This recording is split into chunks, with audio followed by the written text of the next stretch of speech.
Welcome to my YouTube channel study with Shashi 2.0 में आप सभी का स्वागत है। आज हम लोग सीखने वाले हैं इस क्लास में रीजनिंग। आज का जो क्लास है हम लोग को रीजनिंग में है, जो रीजनिंग सब्जेक्ट के अंदर जो एक महत्वपूर्ण सब्जेक्ट चैप्टर है कैलेंडर। ठीक है, तो आज हम लोग इसमें सीखेंगे कैलेंडर का बेसिक रूल्स और बेसिक फंडामेंटल जो है, तो उसमें चलिए ठीक है। तो सबसे पहले आपको कैलेंडर जानने के लिए, कैलेंडर चैप्टर को समझने के लिए सबसे पहले आपको टाइम समझना बहुत ज़रूरी है।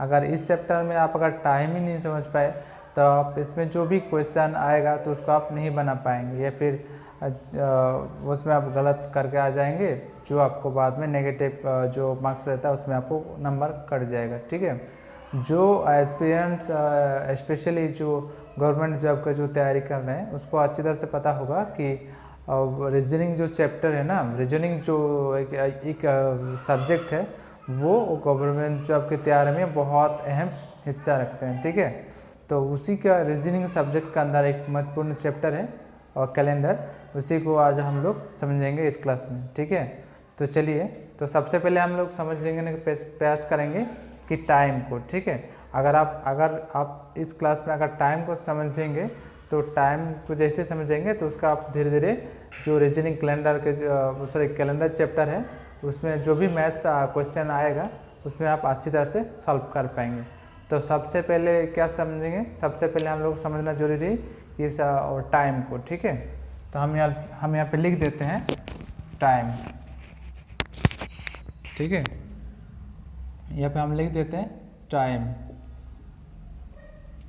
ठीक है, तो एक नंबर में हम क्या समझेंगे, एक नंबर में समझेंगे कि 1 डे मतलब एक दिन में कितना घंटा होता है।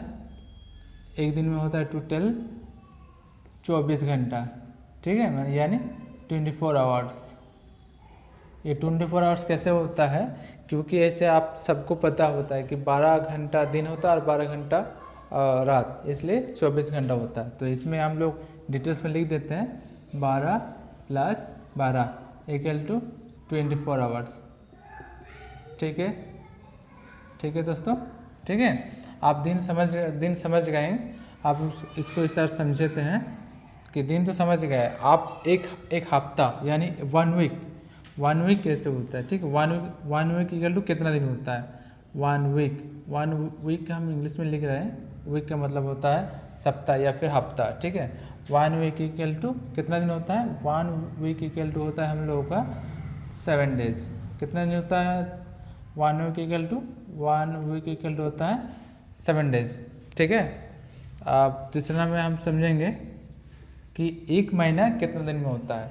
एक महीने कितने दिन में होता है दोस्तों, एक महीना होता है 30 दिन में। ठीक है, तो 1 मंथ = चलो इसको हिंदी लिख दो। 1 महीना = कितना दिन होता है दोस्तों। एक महीना = होता है 30 दिन। ठीक है, 30 डेज। 1 महीना = होता है 30 डेज। आप समझ गए कि 1 महीना = 30 डेज। अब चौथा नंबर में हम लोग ये जानने का प्रयास करेंगे कि एक महीने के अंदर कितना वीक होता है। एक महीने के अंदर कितना वीक होता है, तो आप बोलेंगे सर एक महीने का वीक होता है 4 वीक होता है। ठीक है, तो एक महीने के अंदर कितना वीक होता है, एक महीने के अंदर होता है 4 वीक। वीक का मतलब होता है हफ्ता या सप्ताह। ठीक है, तो एक महीने में कितना सप्ताह होता है, एक महीने में 4 सप्ताह होता है।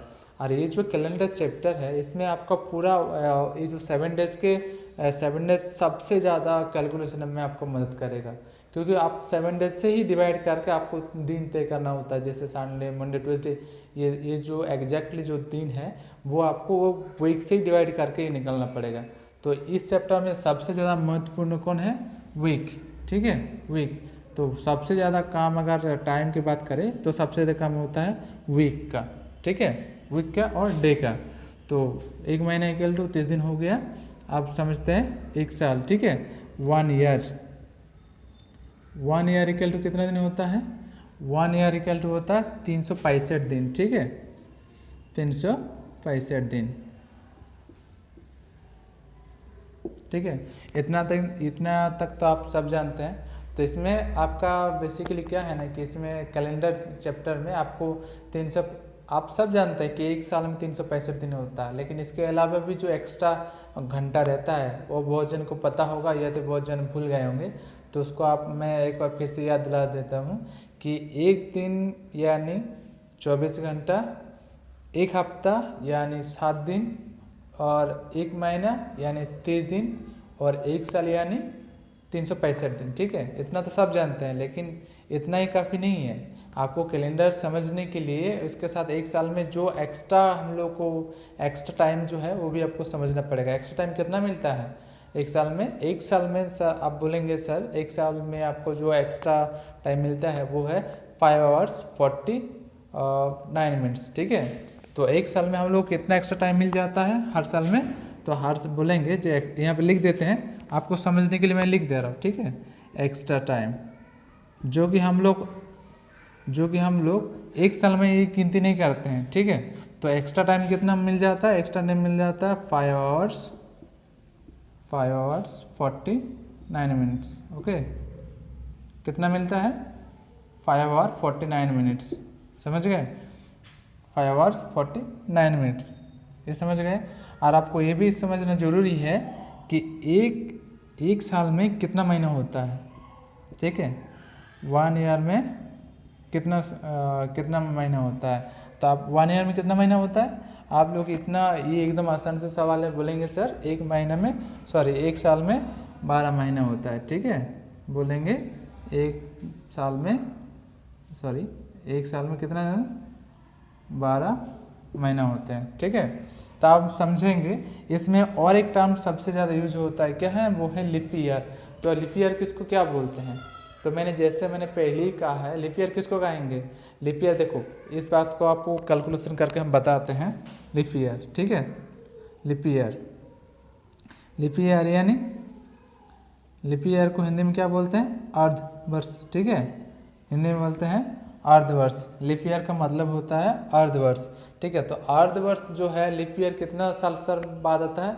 लीप ईयर जो है वो आपको हर 4 साल अंतराल एक लीप ईयर आता है। ठीक है, मतलब 4 साल बाद लीप ईयर होता है। लीप ईयर होने का मतलब ये होता है कि लीप ईयर में आपको एक दिन बढ़ जाता है। एक दिन माने जैसे हम लोग बोलते हैं कि एक साल यानी 365 दिन, तो लीप ईयर में ठीक है उसका थोड़ा सा ज़्यादा एक दिन बढ़ जाता है। तो 365 के बजाय लीप ईयर में कितना दिन होता है? लीप ईयर में बोलेंगे सर लीप ईयर में होता है 366 दिन। ठीक है, तो ये लीप ईयर में होता है 366 दिन। ठीक है, आप बोलेंगे सर ये 366 दिन कैसे होता है? तो इसका भी एक कैलकुलेशन बता देते हैं। जैसे मैंने कहा कि एक साल में 365 दिन के अलावा और एक्स्ट्रा कुछ घंटा होता है। ठीक है, तो उसी को अगर हम लोग चार साल में जोड़े तो उसमें हम लोगों का एक दिन एक्स्ट्रा निकल जाता है। तो जैसे एक दिन 365 दिन के बाद हम लोग कितना घंटा बच जाता है? 5 आवर्स 49 मिनट्स। ठीक है, 49। इसको अगर हम 4 साल रखें तो 4 साल अंतर अगर देखा जाए, इसमें 4 ईयर्स इसमें इंटू कर दें तो कितना हो जाता है? तो इसमें हम लोग जो होता है ना 23 प्लस आवर्स हो जाता है। 23 प्लस आवर्स माने 23 कुछ मिनट छोड़ के ये पूरा 24 घंटा हो जाता है। यानी 24 घंटा कुछ मिनट छोड़ के पूरा 24 घंटा हो जाता है। ठीक है, तो इसमें इसलिए हर 4 साल बाद एक दिन हम लोगों का बढ़ जाता है। इसी को हम लोग बोलते हैं लीप ईयर। ठीक है, अब समझ गए लीप ईयर किसको कहते हैं? लीप ईयर का मतलब होता है जो 4 साल अंतराल एक दिन बढ़ जाता है उसी को लीप ईयर कहते हैं। तो नॉर्मल जो साल होता है उसमें 365 दिन होता है और लीप ईयर में 366 दिन होता है। ठीक है, इसके साथ और एक चीज़ आप जान के समझ लीजिए कि लीप ईयर जिस वर्ष लीप ईयर होगा उस वर्ष 28 जो फरवरी है 28 की जगह 29 हो जाता है। तो लीप ईयर में जो जिस वर्ष लीप ईयर होता है उस दिन फरवरी में क्या होता है? लीप ईयर में ये लिख देते हैं हम। ठीक है, लीप ईयर में 28 फरवरी जो महीना है फरवरी माने यानी फरवरी में 28 की जगह 28 प्लस 1 यानी टोटल 29 दिन हो जाता है। ठीक है, इतना तक समझ में आया दोस्तों? मैं आपको समझने के लिए और को मैं रिपीट कर देता हूँ। ठीक है, तो जैसे एक दिन यानी एक दिन में यानी 24 घंटा, दिन का 12 घंटा और रात का 12 घंटा, हो जाता है 24 घंटा, ठीक है। और 1 वीक इक्वल टू मतलब एक हफ्ता या फिर एक सप्ताह बोल सकते हैं। एक सप्ताह में यानी 7 दिन, ठीक है। एक सप्ताह यानी 7 दिन। और एक महीना इक्वल टू होता है 30 दिन, ठीक है। और एक साल में कितना दिन होता है दोस्तों? बोलेंगे एक साल सर 365 दिन।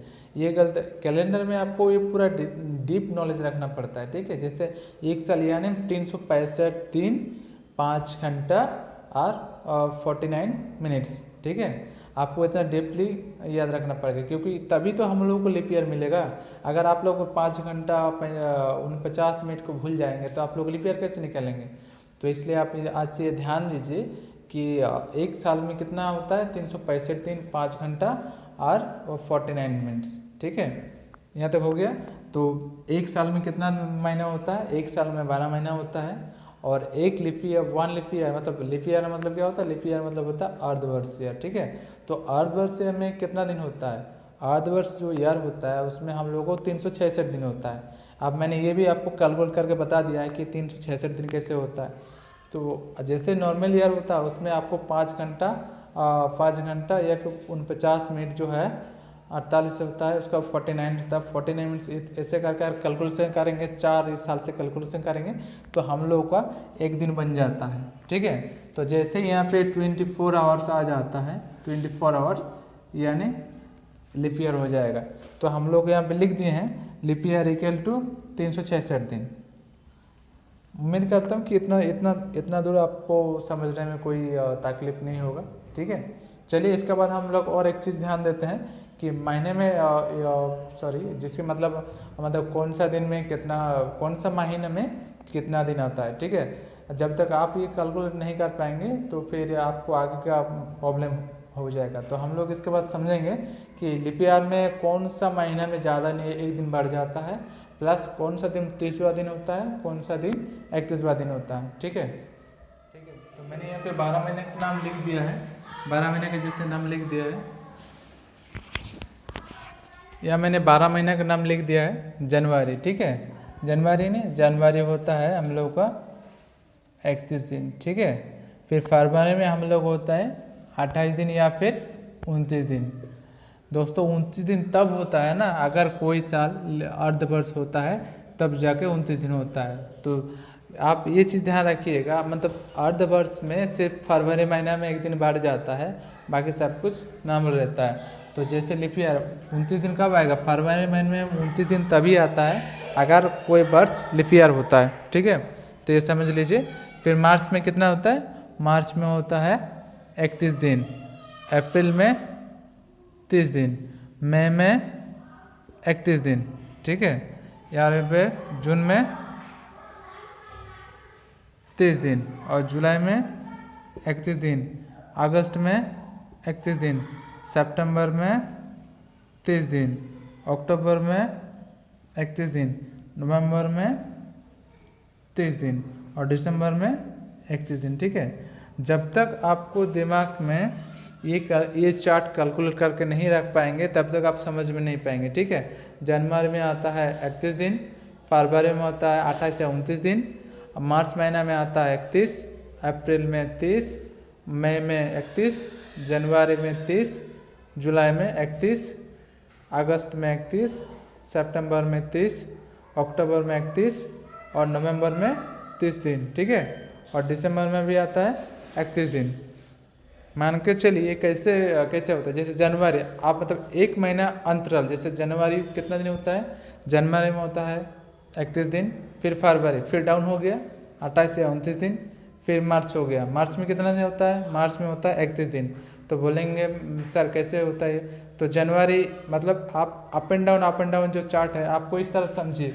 जैसे ये जनवरी हुआ, ठीक है, ये जनवरी है, ये अपेन है जनवरी, ये फरवरी, फिर मार्च, फिर अप्रैल, फिर मई, फिर जून, फिर जुलाई और अगस्त जो है, अगस्त दोनों ऊपर, मतलब ये हर एक महीना अंतराल आपको ये जो वो लाइन है ये अप एंड डाउन होता है। मतलब जनवरी ऊपर में होता है ना, तो एक महीना बाद जैसे जनवरी हो गया 31, फिर फरवरी फिर नीचे आ गया, फिर आपको मार्च होता है, फिर मार्च में फिर 31 दिन हो गया, फिर अप्रैल में फिर 30 दिन हो गया।